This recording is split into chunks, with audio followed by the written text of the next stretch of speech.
Welcome to today's event, Stewardship in Brewing, Understanding the Environmental Impacts of Maine's Craft Beer Industry, Best Practices and Engagement Opportunities. This is a special event for the Maine Brewshed Alliance and the Maine Brewers Guild. As I said earlier, I'm Christy Adamotes, and I am the Sustainable Maine Outreach Coordinator at the Natural Resources Council of Maine. For those of you who are new, NRCM is a nonprofit membership organization protecting, restoring, and conserving Maine's environment now and for future generations. For 60 years, the Natural Resources Council of Maine has been protecting the places that make Maine so special. NRCM harnesses the power of the law, science, and the voices of more than 25,000 supporters statewide and beyond. NRCM is a partner to the Maine Brewshed Alliance, who many of you are a part of. The MBA is a coalition of brewers who are committed to protecting the waters that make our state a great place to live, work, brew, and enjoy great beer. If you'd like to learn more about the MBA, you can get in touch with me afterwards. So the reason we wanted to offer this event is because there is growing awareness that our waste and recycling systems are flawed and are having devastating impacts on our environment. With that in mind, our speakers are going to discuss two of our state's most important upstream solutions to waste reduction and recycling in the beverage industry. Today, we are lucky to have Susan V. Collins, President of the Container Recycling Institute, and Sarah Nichols, Sustainable Maine Director at NRCM. Before we get started, I just want to go over a few logistical items. First, today's webinar is going to be recorded, and the recording will be made available to you for sharing. Hope that you do share it. Should be great. For the duration of the presentation, your audio will be muted so that background noise doesn't disrupt the presentations. After each presentation, we'll have time for discussion and questions. This hour is an event, this event is an hour and a half, so there'll be plenty of time. And you will be able to use your video and use your mic, but you could also submit questions via the chat if you like. So with that, Susan, would you like to take it away? Great, okay, so I'll try to share my screen, which didn't work the first time I tried it, but here we go. And thank you very much for inviting me to this event. I'm really glad to be talking with all of you today. And here we go, slideshow. Sorry for the silence there. So just to introduce myself very briefly, I am the president of the Container Recycling Institute, and our mission is to make North America the global model for the collection and high quality recycling of packaging materials. So that's what we focus on. The Institute is almost 30 years old. I've been here for the last 11 years, and I've been working in recycling for almost 3 decades now. Mostly as a consultant before I started working at this nonprofit.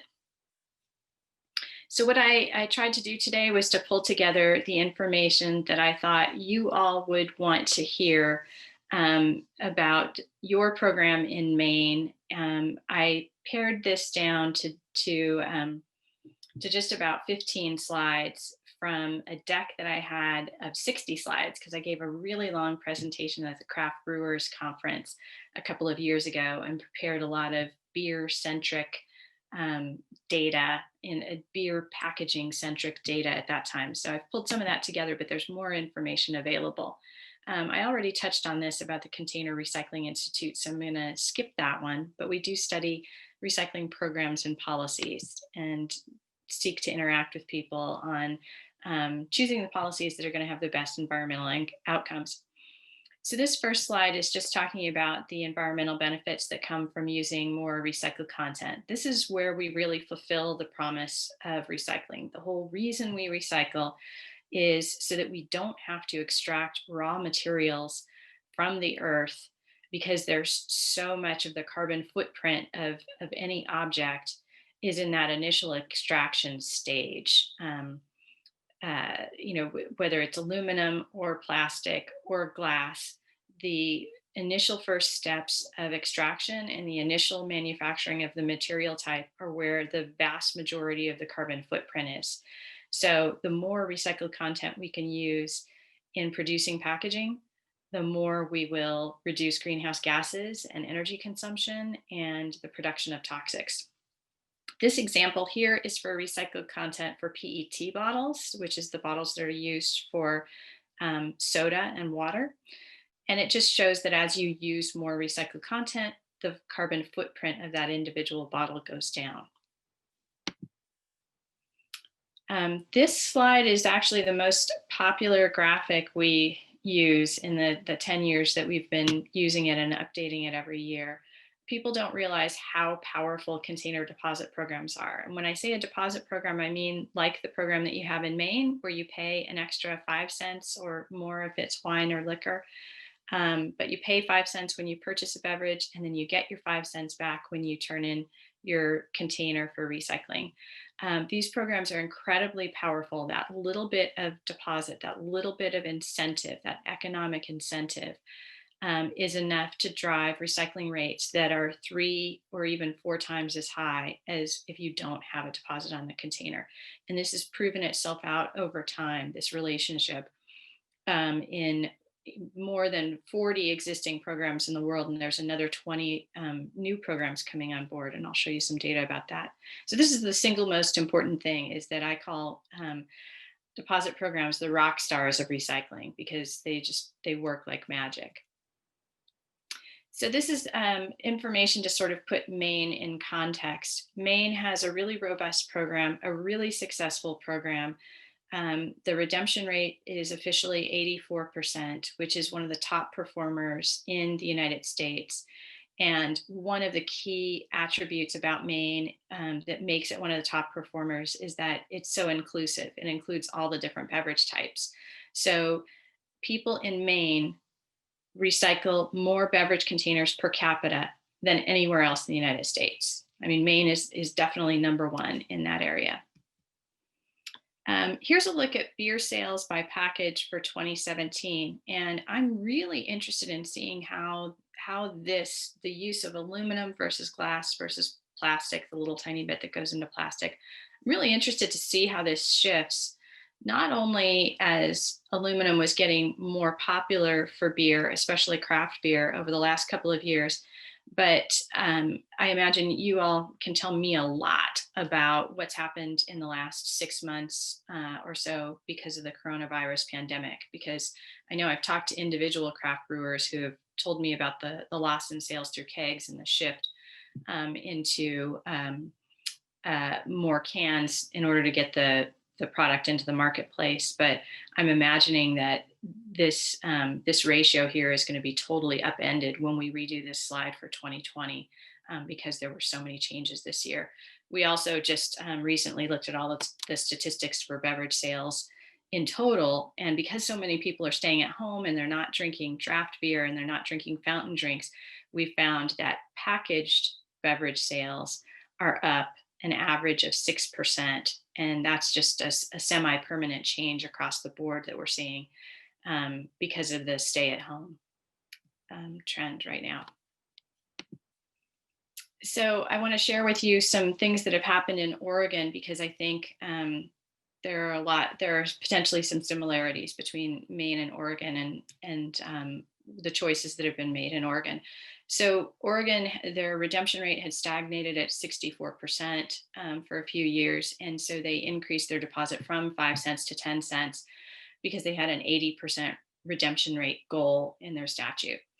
And it worked. The change happened in mid 2017.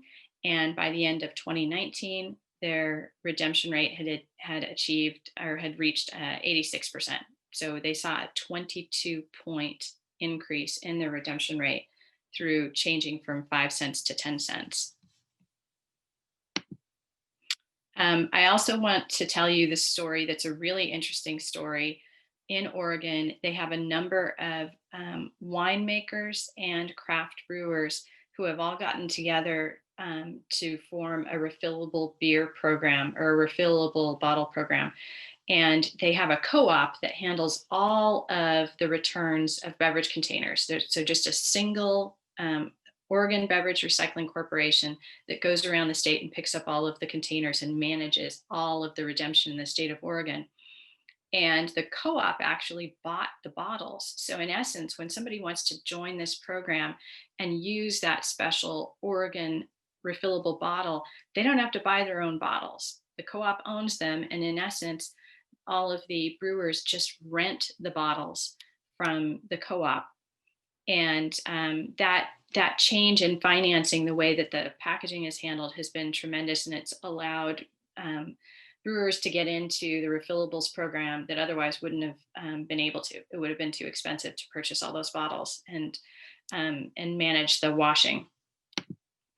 But they did something different. Bayern Brewing in Montana actually did purchase washing equipment from Europe because they had a really strong commitment to sustainability, and the brewers there came from, or the owners of the company came from Europe, and they were used to refillables and just thought it was ridiculous that so many bottles were being thrown away. So they actually take all sorts of bottles and just wash off the labels and wash the bottles. So it's not just their own bottles. And they use all refillables, and they take back the refillables. They just do the program there themselves. So we do get a lot of questions about curbside recycling, and doesn't that work for recycling? And sadly, there's a lot of disappointment around curbside recycling. First of all, we've seen that even though the access rates, meaning more people have access to curbside recycling than they used to, that has grown over time, but it hasn't helped the beverage container recycling rate. As a matter of fact, the beverage container recycling rate has fallen over that same period of time that curbside access has gone up. So the deposit programs really work for beverage container recycling. The curbside programs do bring in some materials, but they have a lot of problems. Especially with glass. And because you're all in the Northeast, you should know that the markets for glass recycling have really shifted in the last couple of years, so that there's not availability of a glass processing plant near Maine. There used to be a facility in Massachusetts and another one in Connecticut. The Connecticut one is still operating, but I think it's only taking deposit glass, not curbside glass. And so when the Northeast Recycling Council did a study about a year and a half ago, they found that 50% of the glass in New England that is captured for recycling and curbside programs is actually just going straight to the landfill. And another portion of it is being used for landfill daily cover. So there's not a lot of transparency around that, but that, you know, those are the results of the study, that a lot of glass is going to the landfill.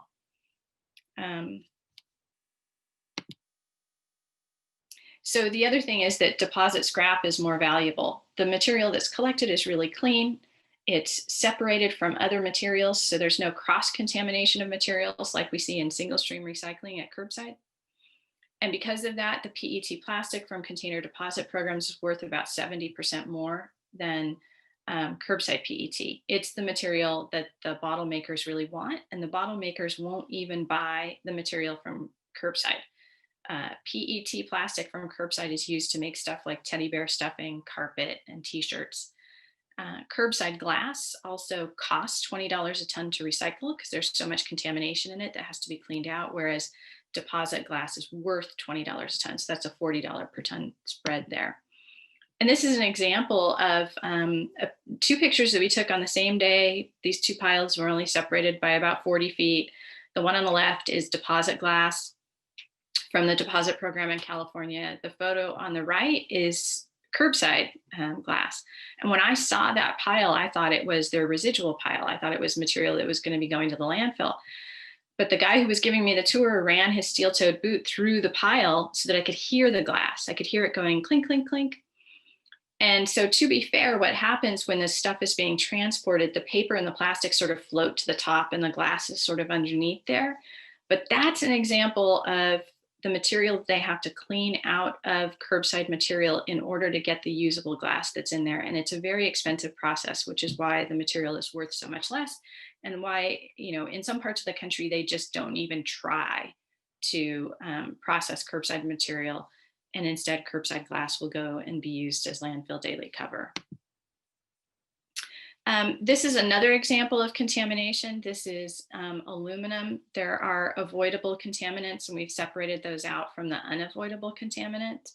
But the avoidable contaminants include these other items: steel that gets in the aluminum bale, PET and HDPE plastic that get into the aluminum bale, organic materials. All of this happens as part of the curbside process where all of the material gets smushed together. So what we found during the pandemic was that a lot of almost all of the deposit programs around the United States got shut down, or at least partially shut down for some period of time. And when that happened, the supply chain for making new bottles and cans really suffered and sort of had a panic attack, because they really, really needed the recyclable material. It was part of their normal material supply. And so we put together this data for them so that they would understand how much of the recycled material was coming from the deposit programs versus the curbside programs around the US. And it's about 50-50. So even though the deposit programs only exist in 10 states, they provide such a good supply of material that it's about 50% of all of the recycled material that goes into making new bottles and cans. So these deposit programs have gotten unbelievably popular in the last 3.5 years. If you can see the time moving forward, we sort of hit a plateau here for about a 10-year period where we had enough programs that they covered 300 million people in population around the world.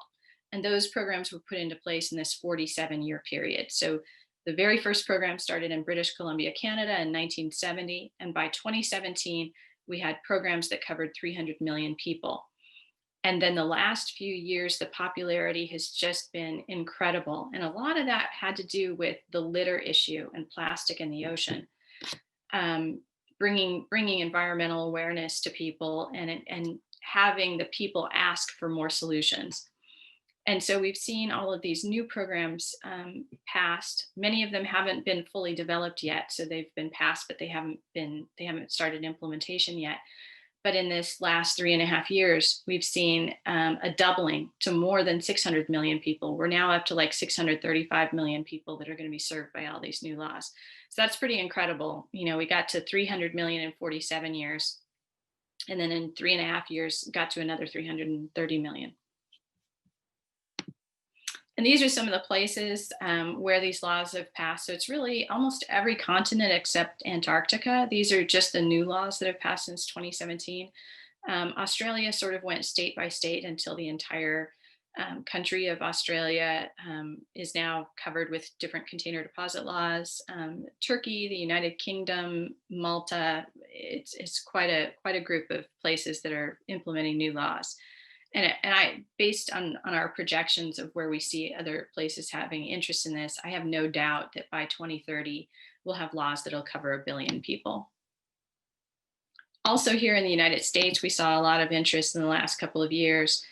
We saw 9 different states put together draft legislation. Those pieces of legislation didn't pass, but I'm pretty sure they're going to come up again. So I think we're going to see a lot of new deposit laws in the United States, including it may happen at a national level because there's interest in the Senate and the House in the US Congress.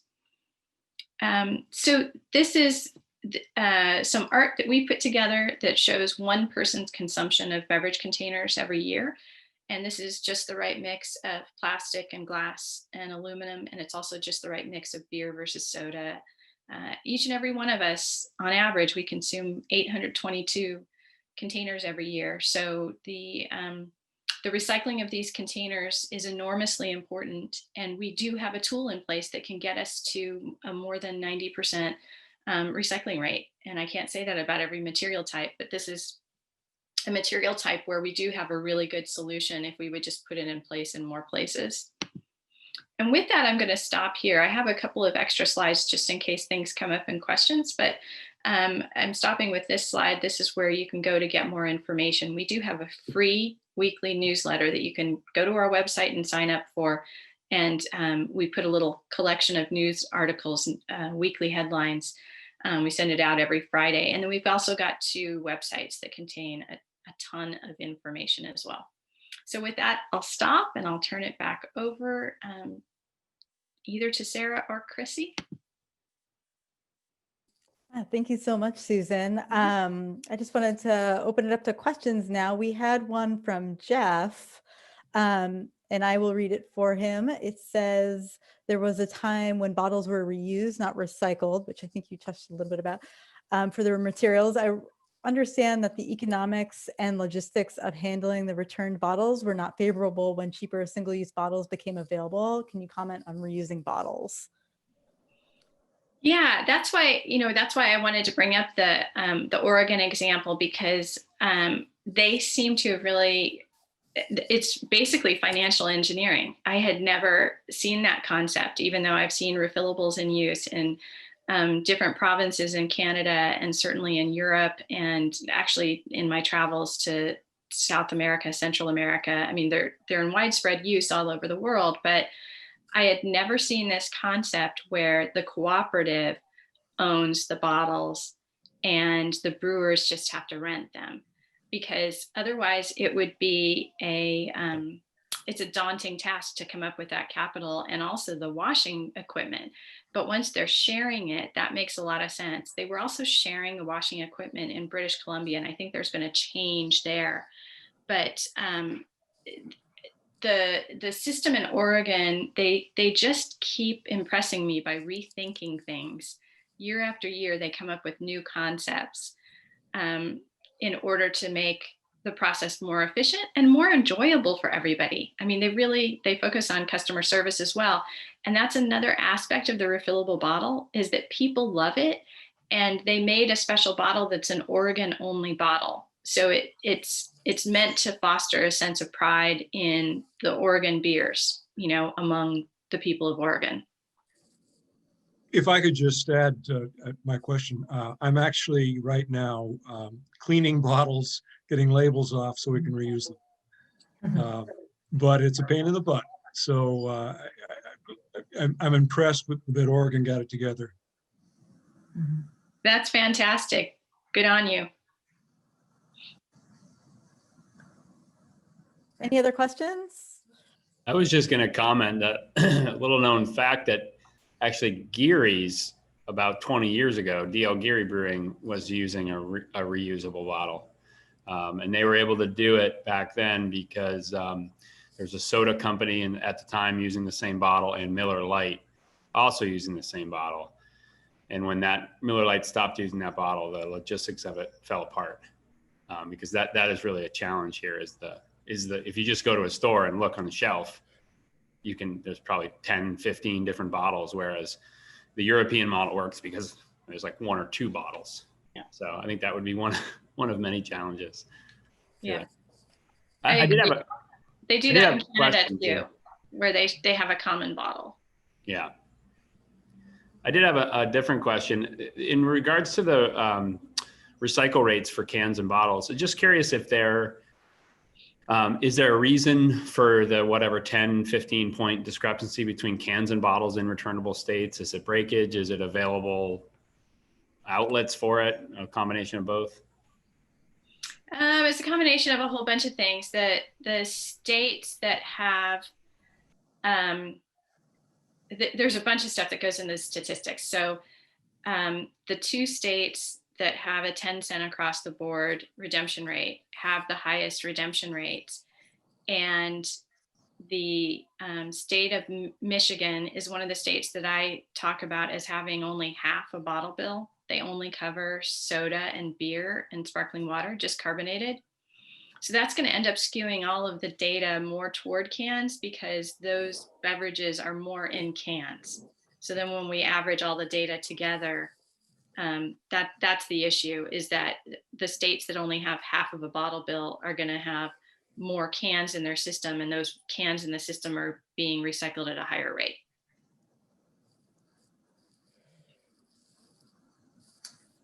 Yeah, I can add a little bit to that. I think in Maine, when our bottle bill was passed, the reason there was, the 5 cents and then the 15 cents was because of the cost of the beverage itself. There was this, from what I hear, I wasn't alive when it was passed in the 70s, but liquor and wine was more expensive than, let's say, a beer or a soda. So they thought they'd have a proportionate deposit. I actually have a question too. I don't know if I'm allowed to ask one of Susan, but I've been hearing and seen eye-catching headlines about running out of beer cans and aluminum. I'm just curious if people are having struggles with that, or why that is, or is that true, or is it just sensationalism? Oh, it's definitely not sensationalism. I'll tell what I know, but then I think the rest of the people in this meeting are going to have way better firsthand knowledge. But there was already a shift to more widespread acceptance of aluminum cans. But then when the coronavirus hit and people started being at home instead of out and about away at work, there was a big shift to cans for everything, for soda, for beer. All at the same time, the hard seltzers were getting more and more popular. So that's like the White Claw, and those are generally in cans. But cans are the thing that people want at home to fit in their refrigerators. Like if you're thinking of soda, if you're going to be out and about and driving around in your car, you want a PET bottle because you want the lid, because you don't want it to spill in your car. But if you're at home, people want to buy those 24 packs because they slide into the fridge really nicely. So we saw a huge shift in the numbers going, a little bit away from PET, but a lot away from glass. And definitely the aluminum can numbers are up in terms of sales. So people are having a hard time finding or buying the material that they need for their cans. Right. I'm sorry. I forgot about that piece of it. Oh, yeah. The other piece is that there was only so much manufacturing capacity to make cans. So it's just that one part of the process that's a bottleneck. They could have gotten more can sheet, which is these huge sheets that come in coils are what's used to make the cans. They could have gotten more sheet from other places around the world, but there was only so much can making capacity in the United States. And now I just learned a month ago, I think, that Ball Container is going to be building a new facility in Arizona to make more cans. Wow, cool. Awesome. Neat. Any other questions for Susan? Okay, Sarah, are you ready? Sure, I can, let me share my screen. And I know that if you have any questions, I might prompt more questions with my presentation, and then Susan is an excellent person to help me answer those. So let's see here. Let's see. And presentation mode, look okay? Yeah, good, great. Okay, well, thank you everybody for joining today. I was really looking forward to this presentation and connecting with everybody. So I'm Sarah Nichols. I'm the Sustainable Maine Director for NRCM. I've been there for about 7 years. I work on all of the waste-related policies at the State House and local level. I've known Susan that entire time. She's been absolutely critical in helping us protect and defend our bottle bill here, providing really good information for us. I feel like pretty much every year that I've worked at NRCM, Coca-Cola has tried to somehow unravel our bottle bill, and I need to remind legislators and everybody about how much good this program really does for our environment, our municipalities. So thank you very much, Susan. And what I want to talk to you about today is this new policy that some of you may have heard of, called Extended Producer Responsibility for Packaging. It's actually not new at all, but it's new to Maine. And I want to give you this presentation and have you wear your different hats, your person who lives in Maine and cares about the environment hat, your taxpayer hat, and also your working at your business, because this is something that involves all of that. So I'll just get started. It's gonna sound kind of broad, but I promise I'll get down into beverage industry and beer industry towards the end. So we have a huge packaging problem in general in the world and in the United States and in Maine. And it's really become kind of a perfect storm. Packaging has been changing and becoming more widespread over time. Everything comes in single servings, it seems like, and wrapped in plastic. Some of this material, like say flexible pouches, are becoming more prevalent, but there's no viable recycling option for those. And we also have a rise in compostable packaging that is really further complicating things. On the other hand, too, we have recycling markets that have recently undergone unprecedented changes. When China rightfully said that they no longer want our contaminated recycling streams, it really exposed the flaws in sending all of our materials across the world to be managed. And we're struggling to create domestic markets here, but we are slowly doing that. And then, of course, we have the pandemic, which has led to an increase in the use of packaging and the false perception that wrapping everything in plastic is somehow going to slow the spread of the virus. But the science does not back that up. And the well-funded plastic industry, which we all know is a fossil fuel industry, may have had something to do with that misinformation. So basically, in summary, we have a flood of packaging that's entering our communities. Most of it's not recycled, and this is really overwhelming our municipalities that have to manage it. Our environment is taking it on the chin as we squander all these resources and pollute our air and water. And absolutely breweries are not the main culprits for this. So I just want to let you know that I'm not blaming it on you. Okay, so this picture I took at our one of our state's waste to energy facilities. It's the PERC facility in Orrington. And when I look at this, and I know what I know about waste characterization in our state, this 35 to 40% of this pile is packaging material. DEP put out a report in 2019, quantifying that, and they estimate that our municipalities spend about $16 to $17.5 million every year to manage packaging only through either recycling or disposal. And those numbers mirror what is going on in other places. So I feel pretty good about those. We have a really pretty poor recycling rates, really poor data actually, that suggests we only recycle about 36%. Different materials have different rates, but that would be the average. We have a lot of room for improvement. So the other thing is, recycling, depending on the markets, and how cheap landfilling is, recycling is sometimes more expensive to do than landfilling.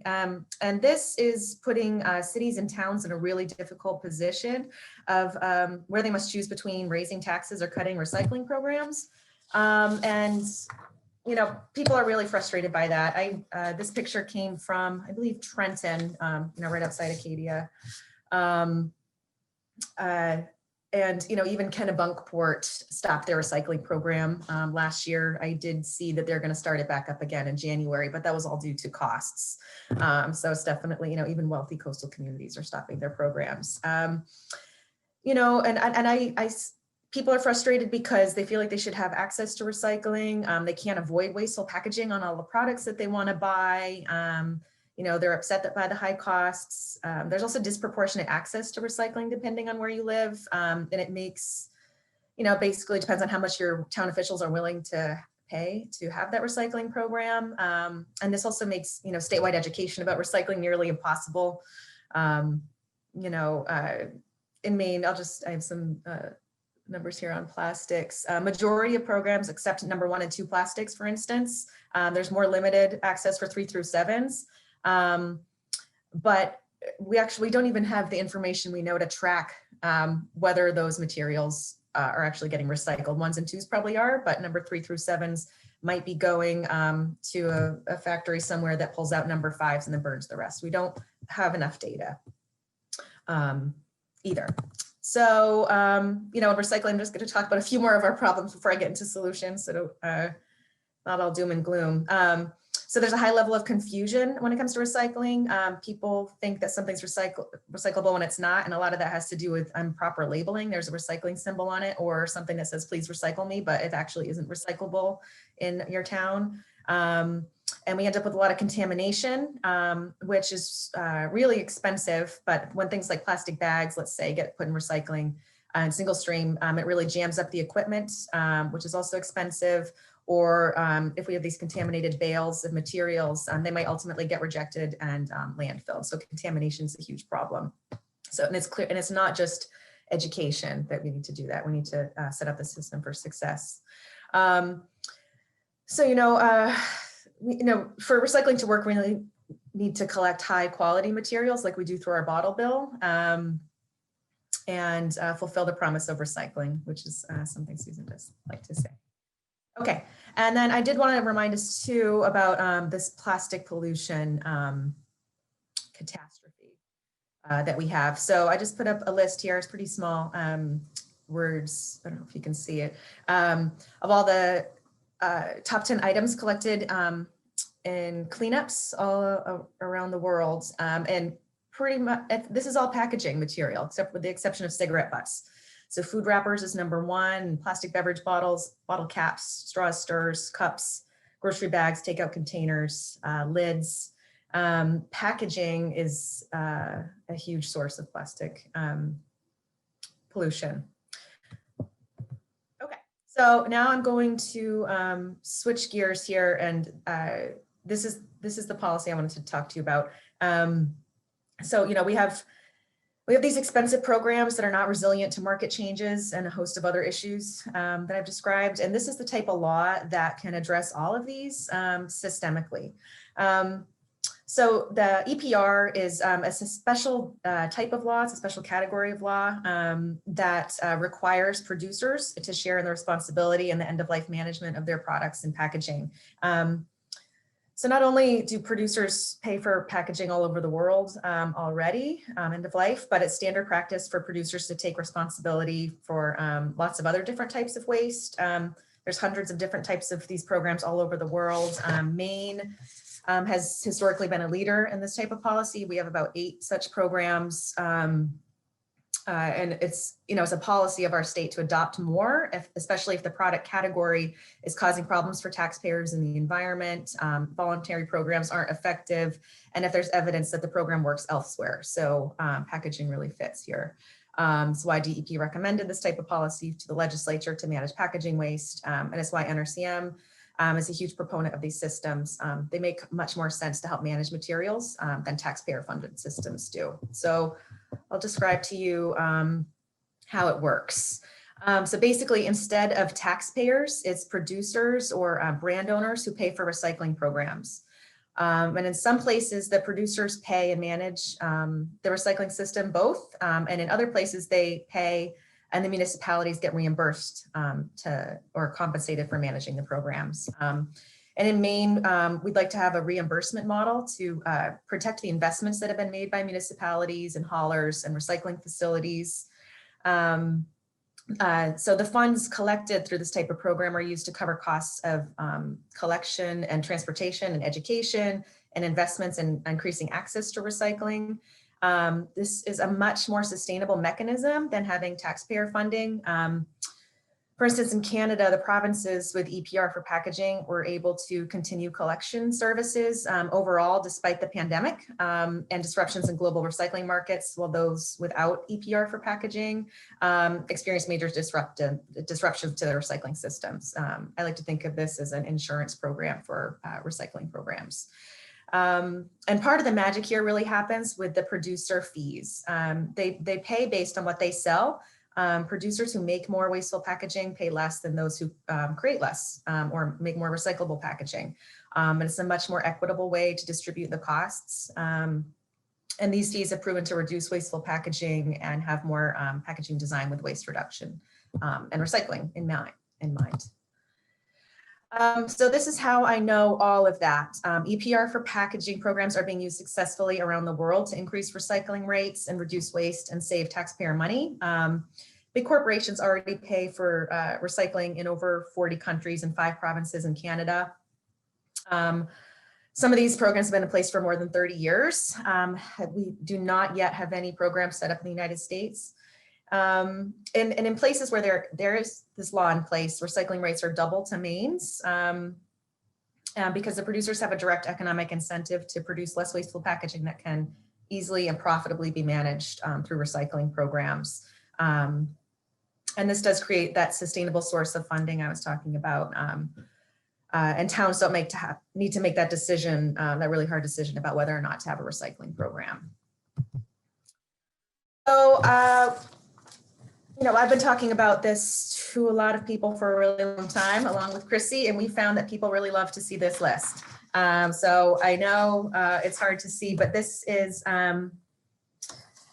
just a sample of the producers that I'm talking about, these brand owners who already pay for programs elsewhere. This is a list from Canada, and I just pulled out just some that were easily recognizable. Amazon, Walmart, Procter and Gamble, Wheat Thins, Wheaties.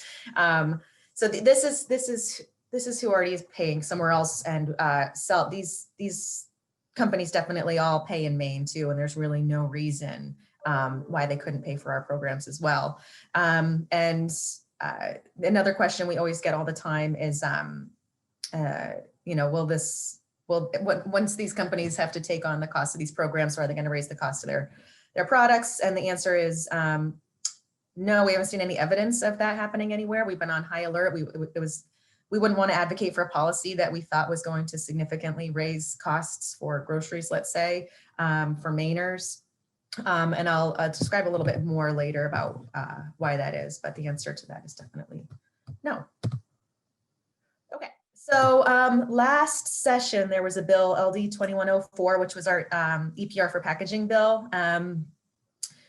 It was a result of a multi-year process.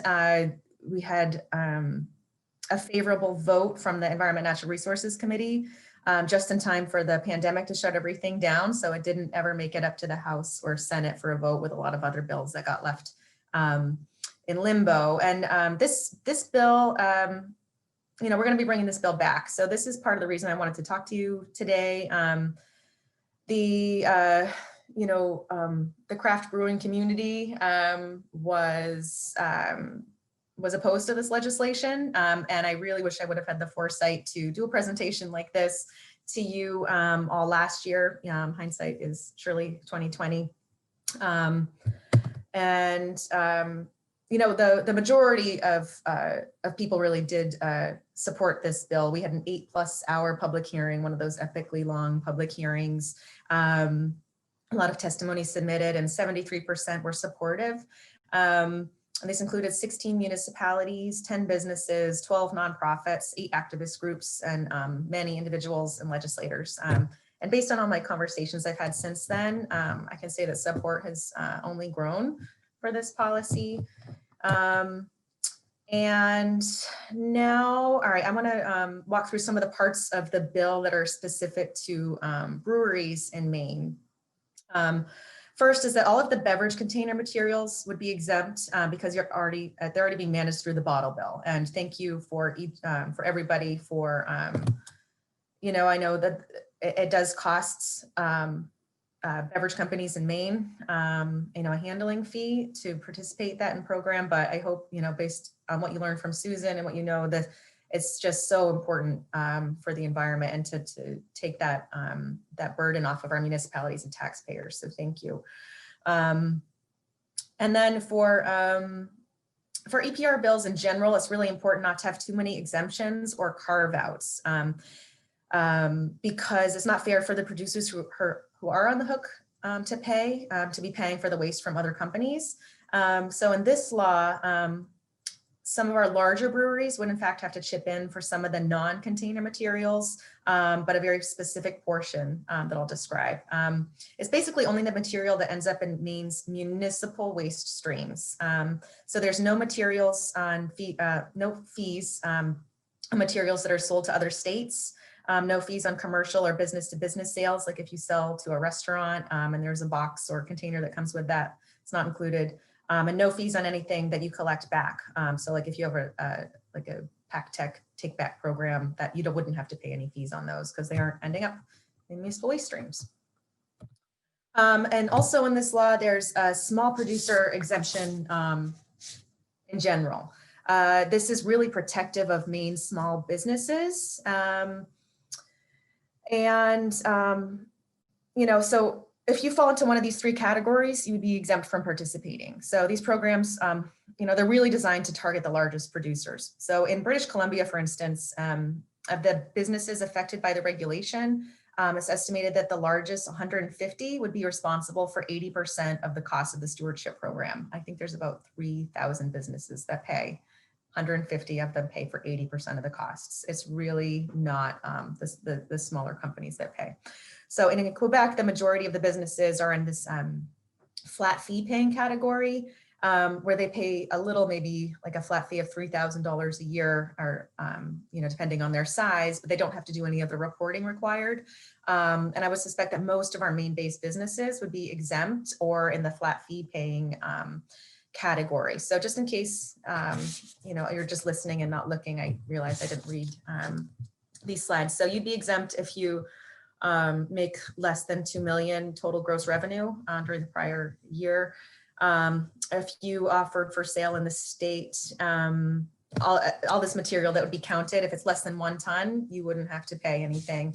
Or if your business has fewer than 50 full-time employees, you wouldn't have to pay. So that really, I think that exempts probably most of the craft brewing industry. And then I wanted to give you some examples of what the packaging fees are. So let's say you are a larger brewery and you do indeed need to participate in this type of law. If we were able to pass it and rescue our recycling programs, this is an example of the types of fees you could expect. So, that we have these 6-pack rings, 6-pack cartons or shrink wrap. You see that you can break it down, it's broken down by material type and weight. So you pay on so that's how the fees are usually set up, is by weight and by material type. So you'd report that. And I put down at the bottom here some examples. See, in British Columbia, it's for 1,000 6-packs, not 1,000 beers. It would be $11.55, or about a penny per 6-pack. And in Quebec, it's much less. So a penny per 6-pack, and then fractions of a penny down from there. Let's see. I'm distracted by questions. When all the producers of packaging add together all of these tiny fees, it covers the cost of our recycling system and improvements. I really argue that this is a much fairer way to distribute the costs of managing all of this material than it is through property taxpayers, who really have no control over the packaging that they receive their products in. And I think that, you probably stand more to gain from this type of bill from a taxpayer perspective than you would lose from a fee-paying producer perspective. And I've been having fun with my slides lately. So again, this bill will be back next session. It will have a different number. But there'll be another public hearing, another opportunity to weigh in and participate. And so I would look forward to answering questions and working with you all going forward as important stakeholders in this process. It's just extremely urgent that we do everything we can do to help our struggling municipalities right now and reduce waste and help to solve all of these issues. So, we can talk now, but also you can visit our recycling, our NRCM website.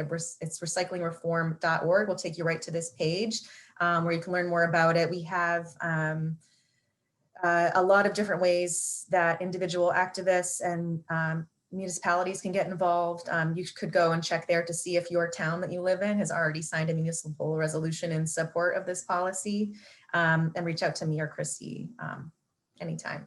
So thank you. Thanks, Sarah. Let's do questions.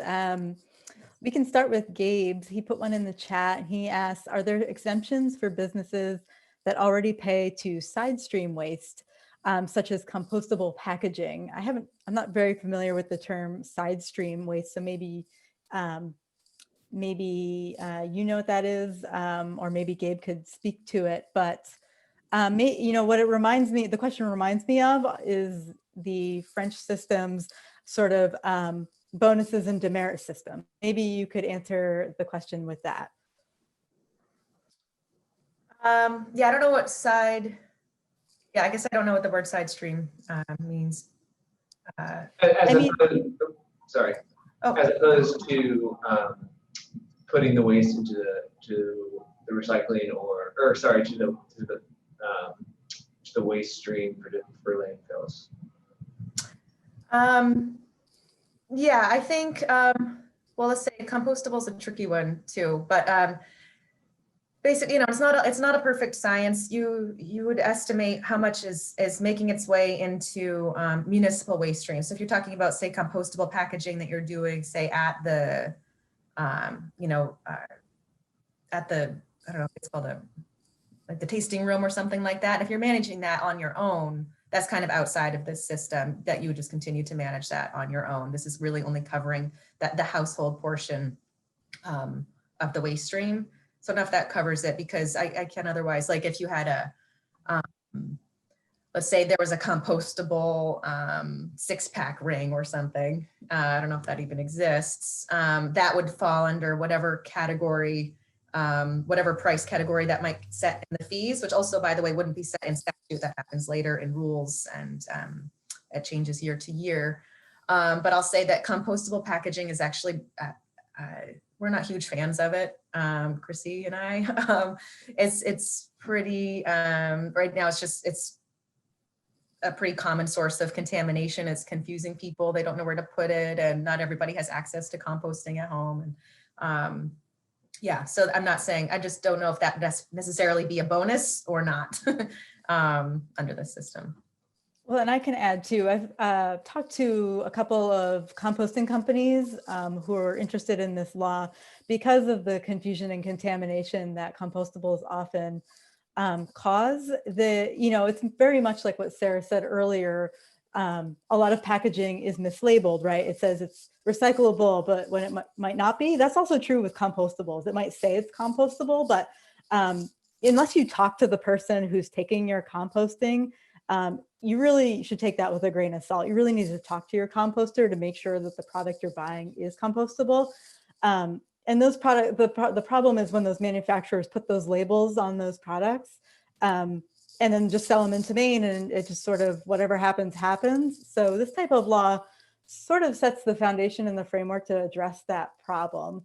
You know, and in France, for example, there's a sort of a bonus or demerit system based on these sort of eco-friendly features of packaging. So for example, if the package is sort of allows you to reduce the volume, so like laundry detergent concentrates, you can get a bonus because it's less packaging, right? Or if it's a mono packaging, meaning that it's made from one material. So they use the example of batteries. They've got like one company switched from a battery package that was like a cardboard backing with plastic in the front to just all cardboard. And because it was that one material, it was easier for them over there to recycle. So that's sort of those are some examples of how different types of EPR laws address the different benefits of different kinds of packaging. And compost may fall under that. It's sort of to be seen. Okay, I guess that was sort of part of my question, is if businesses were choosing to use compostable materials, if not an exemption, if there were some kind of reduction in cost, basically. Mm-hmm. And I think you answered that. Thank you. Great, I see Sean. Yeah.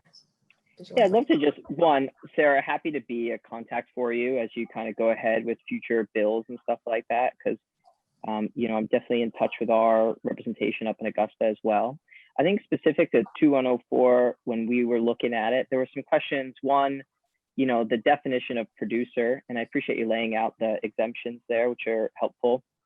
But the notion of, you know, is the person creating the cardboard the producer? Is the brewery that puts the beer into cardboard the producer? And then thinking about the kind of double hit of the bottle bill handling fees that just went up, and you know, if we're already kind of paying for a process, and the challenges associated with tracking that. And I apologize because I came in late here, so this may have been discussed a little bit, but the notion that the rates that are being quoted can't necessarily be tracked right now. And part of that is frankly the middle tier of our alcohol regulatory system and distributors' responsibility for some of those handling fees and their inability or unwillingness to track the gross and net and reporting it out so that we can effectively track what the recycling rates are in a way that would allow us to, come to a mutually agreeable kind of fee-based structure within, for something like this producer, I forget the phrasing you had, but, producer life cycle responsibility. And, obviously I do think our industry is supportive of environmental initiatives, and I do want to keep engaging on this and find a way forward. But those are some of the things. And then it was a question of, is this the best way forward, or could we expand the bottle bill to other bottles and packaging that are not, part of the bottle bill right now, but certainly the goal is still the same, to have those recycled in a similar way, versus finding an additional, fee for the producers.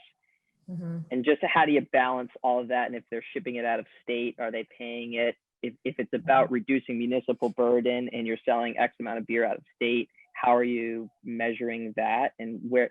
So there's a lot of things that I think if we sat down and discussed and kind of went through some of the concerns that we had, then maybe we could find that opportunity to move forward on it as well. I see. I'm gonna ask Susan to talk a little bit more about the handling fee and how it compares to other states too. But I did want to also just start by saying the bottle bill to me is the gold standard of recycling. The more we can move into that type of system, the better, as far as I'm concerned. I do know that some of the larger beverage companies, let's say Coca-Cola, they've been trying to unravel our bottle bill for years. They're like, oh, actually, we want in for the packaging system because they pay way less under that. But the problem, as Susan did describe, is moving our beverage containers into a municipal waste system would be devastating for recycling and for municipalities. It's a bad idea. So I think we need to protect the integrity of the bottle bill system. I do think, and I'll let Susan talk about the handling fee. We have a very high handling fee. I think it's the highest in the nation. And I think we do need to address some of the problems with the bottle bill separate from this. Like, this packaging policy is so incredibly important to pass to protect our recycling programs in the state of Maine. And I really want to see that get into motion. At the same time, we need to carefully look at the bottle bill and ways to make that more efficient for the producers who are paying into that system too. And then I didn't take good enough notes, but I think, the material that is sent out of state would not have to, that doesn't count towards it. So it's only materials sold in Maine that are ending up in municipal recycling systems.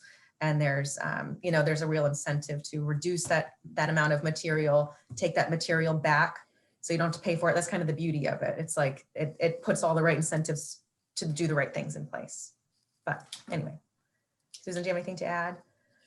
I do have a slide, and I just realized that it's the older version of this slide. So I'm going to share my screen because I thought this subject might come up. And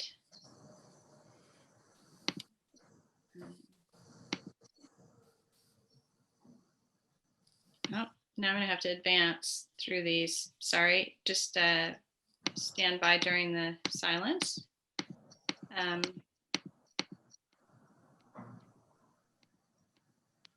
The handling fees in Maine that are shown on this one are going to show up as the old rate of 4 cents.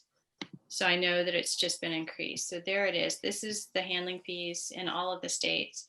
There have been 2 changes. This is one of those slides that we update every year, and I mistakenly included the outdated slide. So it doesn't have the updated number for Maine. It also doesn't have the updated number for Hawaii. So Hawaii was having a problem with their redemption centers closing because they weren't being paid enough, because the funding for the redemption centers is a combination of the scrap value of materials in addition to the handling fee. And the scrap value of materials kept declining and declining due to, oil is cheap and that makes plastic cheap. So it was things that had nothing to do with Hawaii. But the redemption centers in Hawaii were going bankrupt. They were just sort of dropping like flies. So the state hired consultants to come in and come up with a new handling fee schedule. So I'll stop sharing now, and I will look at the new handling fee schedule, which I have up on my screen. It's now 3 cents for aluminum, 3.5 cents for plastic, and 7 cents for glass containers. So that handling fee of 7 cents in Hawaii is now the highest in the nation. Mm-hmm. And Susan, I saw that some of the, like Oregon didn't have a handling fee. How are those systems, how is that funded if not through handling fee? Right. So Oregon and Michigan never established a handling fee at the beginning of their program. The programs were designed to be returned to retail exclusively, meaning the grocery stores just had to, or all of the retailers, all beverage retailers just have to absorb that cost and or work out a handling fee arrangement privately with the distributors. What has happened since is that the Oregon distributors and retailers all got together to form the Oregon Beverage Recycling Cooperative. And so they still have no handling fee that is paid to the retailers. They did establish redemption centers, but the redemption centers are owned by the cooperative. So the redemption centers are cooperatively funded, and they're mainly funded by the retailers in the area. So they'll pick an area, they'll establish a redemption center. That is, the cooperative will establish the redemption center. And all of the retailers within a certain radius of that redemption center will pay an amount based on their sales, like let's say a penny per container, whatever the number is. And that money will go to fund that one redemption center that's basically serving those retailers. So the retailers are paying for it, and the operations are managed by the cooperative. So you've got a different system in Maine, like most places in the US and Canada that have recycling centers or depots, as they call them in Canada, they're private businesses. So the law has to establish that they'll be paid for their work. Mm-hmm. Yeah, and I'd love to, because I have to hop off here too, so it's got another 4. But I'd love to continue this conversation too, because I think some of this, as well as the bottle bill is enormously confusing. I feel like even the I think you guys might understand it better than even the DEP and a huge number of folks. I know I'm still trying to wrap my mind. So I'm certainly, I think you guys understand it better than I do. I think the conversation about the handling fee, which is ultimately the profit margin for the redemption center, as I understand it, I think I think there are a lot of things that we should parse out as we have a conversation about a future, producer life cycle sort of bill, just because, when you have like 3 redemption centers across this, you drive on Route 196 going into Lewiston, you've got like 4 or 5 of them on 2 blocks. Well, no kidding, they're not doing that well because there's too much competition. So some of these things I think we don't necessarily need to legislate for. And I think that's where we have to start parsing out different aspects of the bottle bill as we look at an additional thing. But again, I want to end and just say, one, thank you guys for doing all of this. And I'm sorry to hop in late, but I would love to continue the conversation with a stated goal of, finding an opportunity, as an industry to support these initiatives, from a environmental perspective, a support for, pro-environmental issues. Wonderful. All right, awesome. Thank you. Well, I'll be in touch with you for sure. All right. Are there any other questions from the audience?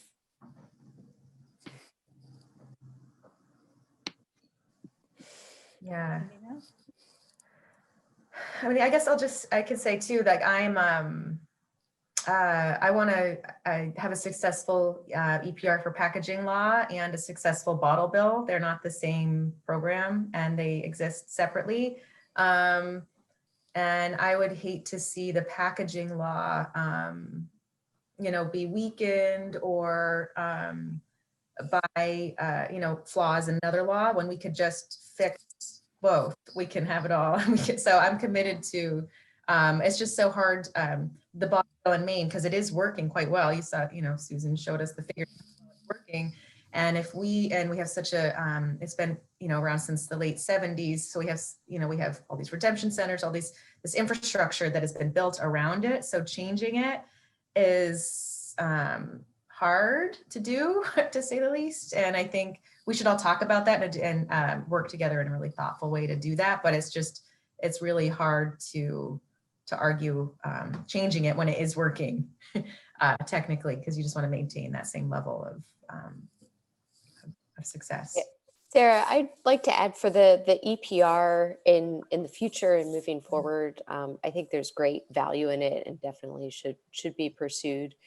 I think there's going to be a big need for education. You know, the first time around, there were a lot of questions that folks had and kind of a visceral, like worried reaction. But at the same time, you know, the vast majority of Maine breweries are community members. You know, we're all living in Maine. So if you can help educate and understand the pieces between the municipalities and property taxes versus the business side of things, and just have some, you know, a couple of really easy to understand graphics to understand the economics of it, that may be helpful. Yeah, and that's what we found too. You know, we know that a lot of businesses and people working in these businesses care a lot about the environment, and they don't want to be advocating against a law that's so important. But this is, it's been tricky, and that's part of the reason we want to have this presentation, was to describe to you all of the good reasons why we need to have this policy. Well, Christine, I'm kind of glad you mentioned that, because we do actually, there's a lot of work going on behind the scenes to educate municipalities. So just to give you a taste, you know, last year we got 20 municipalities representing over 200,000 Mainers to adopt resolutions in support. And there's over 1,700 petition signatures. So we are doing that work to educate the taxpayer municipal side, and there is widespread support for it on that end. So if anyone on the call wants to help in that way, you know, you can certainly get in touch with us. You know, we talk a lot with recycling committees and municipal officials about it. And so if you ever want to get involved from that end, please feel free to get in touch. Yeah, I'd say we need to do more and better at working with businesses. It's been hard because the Maine Retail Association hasn't really wanted to work together on this. Yeah, it's hard to get an audience sometimes. And that list that Sarah put in her slideshow of businesses that pay for Canadian municipal recycling programs that also sell their products here in Maine is available on our website. So if you wanted to take a closer look at it, you'll really see that it's the big businesses. It's the businesses that don't live and work and play here. It's the folks like Oreos and, you know, so feel free to take a look at that list if you really kind of want to get a taste of who these laws tend to target. Any final words or questions? I think it's about 4:17. I think it might be a good time to wrap up. All right. Thank you, everybody, so much for joining us. And thank you very much, Susan and Sarah. You know, we have your emails and contacts. We'll be sending out this recording afterwards. We hope you share it with your friends and family. And again, feel free to reach out if you have any questions or would like to engage further. Have a good night, everyone. Thank you.